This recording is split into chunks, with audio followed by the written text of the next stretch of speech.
ಓಂ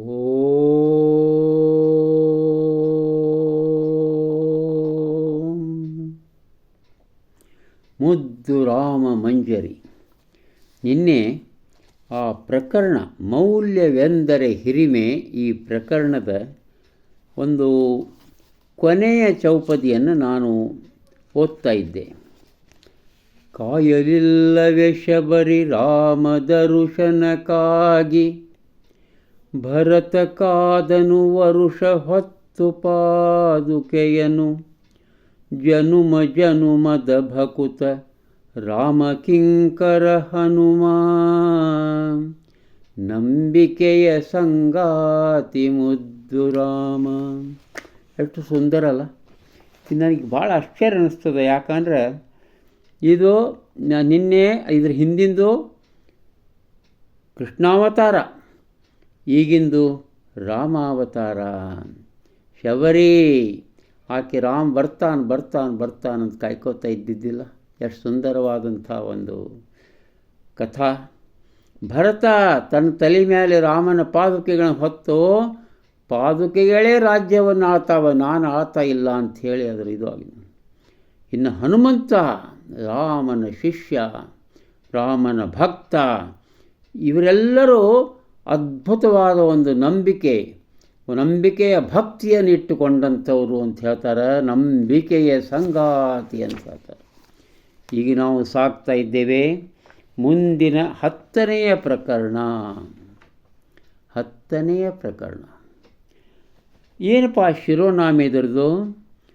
ತಮ ಅಳಿದರಿದೆ ಬೆಳಕು, ತಮ ಅಳಿದರಿದೆ ಬೆಳಕು, ತಮಸೋ ಮಾಂ ಜ್ಯೋತಿರ್ಗಮಯ, ತಮಸೋ ಮಾಂ ಜ್ಯೋತಿರ್ಗಮಯ. ಅದರ ಶಿರೋನಾಮೆ ಕೆಳಗಿರುವಂಥ ಆ ಚೌಪದಿ, ತಲೆಗೊಂದು ಚಿಂತೆ ಹುಳು ಬಂದು ಹೊಕ್ಕರೆ ಸಾಕು, ಬರುತ್ತ ಅದರಣಿಕೆ ಲಕ್ಷೋಪಲಕ್ಷ, ಅರ್ಬುದವ ಗುಣಪಡಿಸಿ ನಗಬಲ್ಲೆ ನೀವೊಮ್ಮೆ, ಶೋಕಸಾಗರ ಚಿಂತೆ ಮುದ್ದು ರಮ. ಚಿಂತೆ ಮಾಡಬಾರ್ದು ಮನುಷ್ಯ. ಭಾಳಷ್ಟು ಚಿಂತೆ ಬಂದರೆ ಅದಕ್ಕೊಂದು ಪರಿಹಾರ ಹುಡುಕಿ ಮುಗಿಸ್ಬಿಡಬೇಕು. ಚಿಂತೆ ಮಾಡಬಾರ್ದು. ಆ ಚಿಂತೆ ಬೆಳ್ಕೋತ ಹೋಗ್ತದೆ ಅಂಥೇಳಿ ಒಂದು ಹೇಳ್ಕೋತ, ಅರ್ಬುದವ ಗುಣಪಡಿಸಿ, ಕ್ಯಾನ್ಸರ್ ರೋಗವನ್ನು ಇತ್ತಿತ್ತಲಾಗೆಲ್ಲ ಕಂಡು ಹಿಡಿದ್ಬಿಡ್ತಾರಲ್ಲ, ನಾನು ಗುಣಪಡಿಸಿದೆ ಅಂಥೇಳಿ ಹೋತೀಯ. ಆದ ಚಿಂತೆ ಮಾತ್ರ ಶೋಕ ಸಾಗರದಂತೆ ಉಳಿದು ಬಿಡ್ತದೆ ಅಂಥೇಳಿ ಇಲ್ಲಿ ಮುದ್ದು ರಾಮ ಹೇಳ್ತಾನೆ. ಇಲ್ಲಿ ಆಶ್ಚರ್ಯ ಅಂದ್ರೆ, ತಮ ಅಳಿದರಿದೆ ಬೆಳಕು, ತಮ ಅಳಿದರಿದೆ ಬೆಳಕು. ಶಿರೋನಾಮೆ ಏನಪ್ಪ ಇದರ ಅರ್ಥ? ತಮ ಏನು? ಸಂಸ್ಕೃತ ನಾಮಪದ. ನಮ್ಮ ವೆಂಕಟ ಸುಬ್ಬಯ್ಯನವರು ಅದ್ಭುತವಾದ ಅರ್ಥ ಕೊಟ್ಟಾರ. ತಮ ಅಂದ್ರೆ ಕತ್ತಲೆ, ಅಂಧಕಾರ, 3 ಗುಣಗಳಲ್ಲಿ ಒಂದು, ಸತ್ವ ರಜ ತಮೋ. ಕತ್ತಲೆಯನ್ನು ಹರಡುವ ಒಂದು ಬಗೆಯ ಅಸ್ತ್ರಕ್ಕೂ ಸಮ ಅಂತಾರಂತ. ಒಂದು ಬಗೆಯ ಬಾಣ ಬಿಟ್ಬಿಟ್ರೆ ಹಿಂದಿನ ಕಾಲಕ್ಕೆ ಕತ್ತಲೆ ಆವರಿಸಿಬಿಡ್ತಿತ್ತು ಅಂಥೇಳಿ. ಆಮೇಲೆ ಅಂಧಕಾರ, ರಾಹು, ಅಜ್ಞಾನ, ಸಲ್ಲದ ಕಾರ್ಯ, ಪಾಪ. ನೋಡಿ, ನಮಗೇನು ಬೇಕಪ್ಪ ಅಂದರೆ ಇಲ್ಲಿ ಅಜ್ಞಾನ. ನನಗನ್ನಿಸ್ತದೆ ಅಜ್ಞಾನನ ಬೆಟರ್ ವರ್ಡ್ ಇಲ್ಲಿ ಉಪಯೋಗಿಸುವಂಥ ಒಂದು ಅದ್ಭುತವಾದದ್ದು ಅಜ್ಞಾನ. ತಮ ಅಳಿದರೆ ಅಂದರೆ ಅಜ್ಞಾನವು ಇಲ್ಲವಾದಲ್ಲಿ ಬೆಳಕು. ಇದು ಆಶ್ಚರ್ಯ ಅಂದರೆ, ನನಗೆ ಈ ಬೆಳಕು ಶಬ್ದವನ್ನು ಉಪಯೋಗ ಮಾಡಿದ್ದಾರೆ ನಮ್ಮ ಶ್ರೀ ಶಿವಪ್ಪನವರು. ಬೆಳಕು ಶಬ್ದ ದೇಶೀಯ ಶಬ್ದ, ನಾಮಪದ. ಆದರೆ ಬೆಳಕು ಇದು ಭೌತಿಕವಾದಂಥ ದೃಷ್ಟಿಯಲ್ಲಿ ಹೇಳ್ತದೆ. ಪ್ರಕಾಶ, ದೀಪ, ಹಣತೆಯಂತೆ. ಇದರ ಬದಲಿ ಬೆಳಗು ಶಬ್ದವನ್ನು ಉಪಯೋಗ ಮಾಡಬೇಕಾಗಿತ್ತನೋ ಅಂತ ಅನ್ನಿಸ್ತದೆ ನನಗೆ. ಬೆಳಗು ಅಂದರೆ ಅರಿವು, ಜ್ಞಾನ, ತಿಳಿವು, ತಿಳುವಳಿಕೆ ಇವೆಲ್ಲ. ಇಲ್ಲೇ ತಮ ಅಳಿದರಿದೆ ಬೆಳಗು ಆಗಿದ್ದರೆ ಭಾಳ ಚೆಂದ ಆಗ್ತಿತ್ತನೋ. ನಿಜವಾಗಿ ಇದು ಅಂತ ನನಗನ್ನಿಸ್ತದೆ. ನಾನು ತಪ್ಪು ಹೇಳಿದ್ರೆ ಕ್ಷಮಿಸಿ ಅಂಥೇಳಿ ನಾನು ಕೇಳ್ಕೊಳ್ತಾ ಇದ್ದೇನೆ. ಈಗ ನೋಡಿ, ಅದರೊಳಗೆ ಮತ್ತೆ ಬಂದ ಯಾರು? ದುರ್ಯೋಧನ. ಒಂದನೇದ್ದು ಮೊದಲು ಬೆಂಕಿಗೆ ಹಾಕು ನಿನ್ನ ಒಣಜಂಭವನು, ಏನಾದ ಕುರುರಾಯ ತನ್ನ ಛಲದಿಂದ. ಬೀಗಿ ಮೆರೆದವರೆಲ್ಲ ಮಣ್ಣ ಮುಕ್ಕಿದರೆಲ್ಲಿ, ಗರ್ವದಿಂದ ತಿಕೇಡು ಮುದ್ದು ರಾಮ.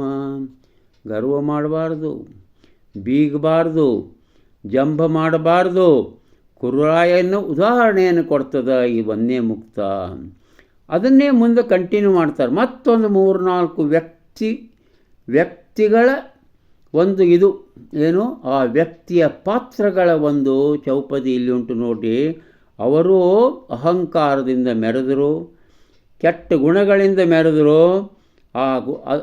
ಅವನು ಈ 2ನೇ ಚೌಪದಿ ಹೇಳ್ತದೆ. ಮರ್ಯಾದೆ ಗೆರೆದಾಟಿ ಏನಾದ ಲಂಕೇಶ, ಕೀಚಕನಿಗೇನಾಯಿತು ಒರಟುತನದಿಂದ. ಶ್ರೀಮುಡಿಯ ಹಿಡಿದೆಳೆದು ದುಶ್ಯಾಸನೇನಾದ, ಕೊಬ್ಬಿದರೆ ಇದೆ ಶಾಸ್ತಿ ಮುದ್ದು ರಾಮ. ಕೊಬ್ಬಿದರೆ ಇದೆ ಶಾಸ್ತಿ ಮುದ್ದು ರಾಮ. ಯಾವ ರೀತಿ ಮಹಾಭಾರತ ರಾಮಾಯಣವನ್ನು ಯಥೇಚ್ಛವಾಗಿ ಶ್ರೀ ಶಿವಪ್ಪನವರು ತಮ್ಮ ಮುದ್ದು ರಾಮನ ಈ ಚೌಪದಿಯಲ್ಲಿ ಉಪಯೋಗಿಸ್ತಾ ಇದ್ದಾರೆ ನೋಡಿದರೆ ಭಾಳ ಸಂತೋಷ ಅನ್ನಿಸ್ತದೆ. ಯಾಕಂದರೆ ಎಷ್ಟೋ ಜನ ಓದಲ್ಲ, ಅವರಿಗೆಲ್ಲ ಇದೊಂದು ಉತ್ತಮ ಪಾಠ ಅಂತ ಹೇಳ್ತೇನೆ. ಆಮೇಲೆ ಶಿಸ್ತಿನ ಬಗ್ಗೆ ಒಂದು ಅದ್ಭುತವಾದಂಥ ಒಂದು ಶಿಸ್ತು, ಜೀವನದಲ್ಲಿ ಶಿಸ್ತು ಇರಬೇಕು ಅಂಥೇಳಿ. ಒಂದು ದಿನ ಆಲಸ್ಯದಿಂದಿರದು ರವಿಚಂದ್ರ. ಒಂದು ದಿನ ಆಲಸ್ಯದಿಂದಿರದು ರವಿಚಂದ್ರ, ಈ ಶಿಸ್ತು ನಾಜೂಕು ಮನುಜ ಕುಲಕ್ಕಿದೆಯೇ. ಭೂಮಿಯೋ ಸೂರ್ಯನೋ ಚಲನೆ ಅತಿಕ್ರಮಬದ್ಧ. ನಿಯತಿಯಂದರೆ ಶಿಸ್ತು ಮುದ್ದು ರಾಮ. ಅವರೆಷ್ಟು ಪರ್ಟಿಕ್ಯುಲರ್ಲಿ ಶಿಸ್ತಿನವರಿದ್ದಾರೆ. ಸೂರ್ಯ ಚಂದ್ರ ತಿರುಗೋ ಭೂಮಿ ಪರ್ಫೆಕ್ಟ್. ಹಂಗೆ ನಾವು ನಮ್ಮ ಜೀವನದೊಳಗೆ ಶಿಸ್ತನ್ನು ಅಳವಡಿಸಿಕೊಳ್ಳಬೇಕು ಅಂತೇಳಿ. ಆಮೇಲೆ ಜಾತಿ ಬಗ್ಗೆ ಇವತ್ತನಕ ಜಾತಿಯ ಕುರಿತು ಏನಾಗ್ತಾ ಇದೆಯೋ ಅಂತ ನಾವು ಎಣಿಸಲಾರದಷ್ಟು ದುಷ್ಪರಿಣಾಮಗಳು ಆಗ್ತಾಯಿವೆ. ಜಾತಿ ಜಾತಿ ಜಾತಿ. ಅದನ್ನು ಮುದ್ದುರಾಮ ಇಲ್ಲಿ ವಾರ್ನ್ ಮಾಡ್ತಾ ತನ್ನ ಚೌಪದಿಯಲ್ಲೇ, ಆ ಜಾತಿ ಈ ಜಾತಿ ಎನ್ನುವ ನುಡಿಯೇ ಕೇಳು. ಆ ಜಾತಿ ಈ ಜಾತಿ ಎನ್ನುವ ನುಡಿಯೇ ಕೇಳು, ಲೇಸ ಬಯಸದೆ ಬರಿದೆ ಕುಲದ ಮಾತೇಕೆ. ಒಳ್ಳೆತನ ಪ್ರಾಮುಖ್ಯ ಆಗಿರಬೇಕು ಹೊರತಾಗಿ ಜಾತಿ ವಿಷಯ ತೆಗಿಬಾರ್ದು. ಎಲ್ಲರೂ ಬರೀ ಒಳ್ಳೆತನವನ್ನು ಹಂಚ್ಕೋತಾ ಇರಬೇಕು. ಗುಣ ಹುಟ್ಟಿನಿಂದಲ್ಲ ಸರಿ ನಡತೆಯಿಂದ ಗುಣ. ಗುಣ ಹುಟ್ಟಿನಿಂದಲ್ಲ, ನಾನು ಬ್ರಾಹ್ಮಣ ಹುಟ್ಟೇನೆ, ನಾನು ಶ್ರೇಷ್ಠಿದ್ದೇನೆ ಅಂತ ಎಷ್ಟು ಮಂದಿ ಬೀಗ್ತಾರೆ. ಭಾಳ ಶತಮಾನಗಳಿಂದ ಈ ಬೀಗತ ನಡೆದದ ಬ್ರಾಹ್ಮಣರಲ್ಲಿ. ಇದು ಸರಿ ಅಲ್ಲ. ಇದು ಅಷ್ಟೇ ಬ್ರಾಹ್ಮಣರಲ್ಲಿ ಅಷ್ಟೇ ಅಲ್ಲ, ಎಲ್ಲ ಜಾತಿಯವರಲ್ಲಿಯೂ ಇದು ಇದೆ. ನಾನು ಲಿಂಗಾಯತ, ನಾನು ಒಕ್ಕಲಿಗ, ನಾನು ವೀರಶೈವ, ನಾನು ಏನೋ ಎಲ್ಲ ಜಾತಿಗಳು ತಮ್ಮ ಜಾತಿಯ ಅಭಿಮಾನದಿಂದ ಬೀಗ್ತಾರಲ್ಲ, ಅದು ಅಲ್ಲ. ಅದೇನೋ ಪರಮಾತ್ಮ ಏನೋ ಜಾತಿ ಹುಟ್ಟಿಗೆ 1 ವರ್ಷ 1000 ವರ್ಷದೊಳಗೆ ಎಲ್ಲ ಬದುಕಿನ ಪೃಥ್ವಿ ಮೇಲಿನ ಬದುಕನ್ನು ಹಾಳು ಮಾಡಿಬಿಟ್ಟದು. ಗುಣ ಹುಟ್ಟಿನಿಂದಲ್ಲ ಸರಿ ನಡತೆಯಿಂದ ಗುಣ, ಸದಾಚಾರಿಯೇ ಕುಲಜ ಮುದ್ದು ರಾಮ. ಸದಾಚಾರಿಯೇ ಕುಲಜ ಮುದ್ದು ರಾಮ. ಅದ್ಭುತ ಅಲ್ಲ? ಭಾಳ ಅದ್ಭುತ ಅದ್ಭುತ ಅದ್ಭುತ, ಭಾಳ ಅದ್ಭುತ.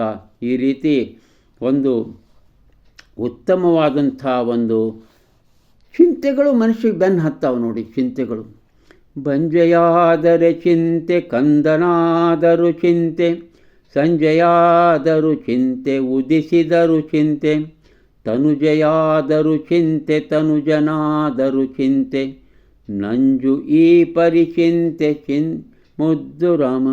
ಚಿಂತೆ ಯಾವಾಗಲೂ ಮನುಷ್ಯನ ಬೆನ್ನು ಹತ್ತಿರ್ತದೆ.